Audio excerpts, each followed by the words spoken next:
थानारू अभियुक्त चंपट कटक कैंटोनमेंट थानारू दुई अभियुक्त फेरार मारिछंती। बालीजात्रा रे सुना चेन और मोबाइल लुटिथिबा बेले पुलिस तांकु धरिथिला।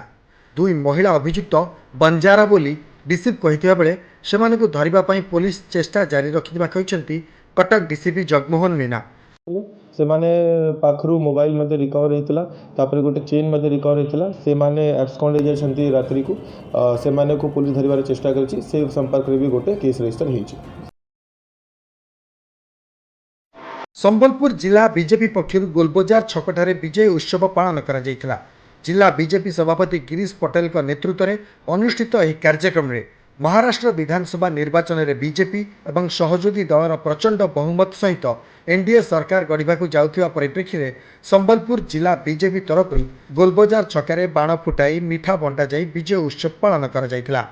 गला मासे आगे हरियाणा निर्वाचन तथा इथर जो निर्वाचन है महाराष्ट्र आप जान बहुत संख्यार भारतीय जनता पार्टी से जगह विजयी है जेन मैंने भारतीय जनता पार्टी घोर विरोधी जनता जो कांग्रेस कौन शिवसेना उद्धव ठाकरे कौन शरद पवार कौन से मैंने कोड़े सीट पाइबा लगी भी 288 सीट नो सक्षम नहीं तो भारतीय जनता पार्टी कर्मी मन भर उत्साह अच्छे। भारतीय जनता पार्टी कर्मी मैंने खुश अच्छन तथा भारतीय जनता पार्टी आगामी दिन में राष्ट्रवाद विचारधारा को लेकर जेन काम करुचे राष्ट्रवाद विचारधारा को लेकर आगामी दिन में जो संगठन को बढ़ावा लगी चाहूचे तार आज गोटे विजय है। अमर जेन विचारधारा अच्छे जेटा आम योगी जी कहन बटोगे तो कटोगे तो ताऊ गोटे मोदी जी कहन एक तो सेफ है बोल कर। संबलपुर बरईपाली पुलिस कोरेक्स चालाण करुथिबा गैंग को काबू करिछि। 3 जन युवकों को गिरफ सहित मोट 115 बोतल कफ सिरप एवं टैबलेट जबत करा जायछि। एमाने कोलकातारू कोरेक्स आनी संबलपुर रे बिक्री पई रखिथिले। ता पूर्व पुलिस काबू करिछि एमानकु। गिरफ युवक माने रेलवे आउटसोर्सिंग सफाई कर्मचारी भावे काम करती भटली बरईपाली और तालभटा पड़ार बोली एमाने जणा पड़िछि। सेहीपरि सट्टा कारबार घटना टाउन थाना पुलिस 2 जन को गिरफ करिछि। जनकु सहरर आंबेडकर नगर गिरफ करथिबा बेले मोट 1220 टंका और सट्टा पेपर जबत करिछि पुलिस। अन्य जणे पीर बाबा छक निकट रे सट्टा कारबार नहीं गिरफ करिछि। सेमानक निकटरू 26,350 टंका सह सट्टा पेपर जबत करथिबा एसडीपीओ कहिसंती।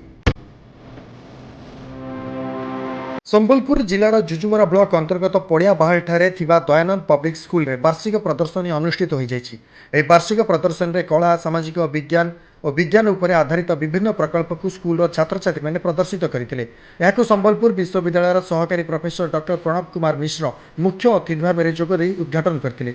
एथिरे दयानंद पब्लिक स्कूल ग्रुप पक्षर चेयरमैन ईश्वर पाणिग्राही और स्कूल अध्यक्ष सचिन चौहान परिचालना कमिटर सबू पदाधिकारी और शिक्षक शिक्षयित्री उपस्थित थे। विशेषकर वार्षिक प्रदर्शनी माध्यम स्कूल रे पाठ पढ़ुवा छात्र छात्री मध्य लुकायित थिबा कुनी वैज्ञानिक और कला प्रतिभा को विकसित करने उपयुक्त मंच प्रदान लक्ष्य यह प्रदर्शनी आयोजित होती। विज्ञान में 100 रु अधिक प्रकल्प थिबा बेले कला और सामाजिक विज्ञान को मिसाई मोट 300 रु अधिक प्रकल्प प्रदर्शनी रे स्थान पाइछि।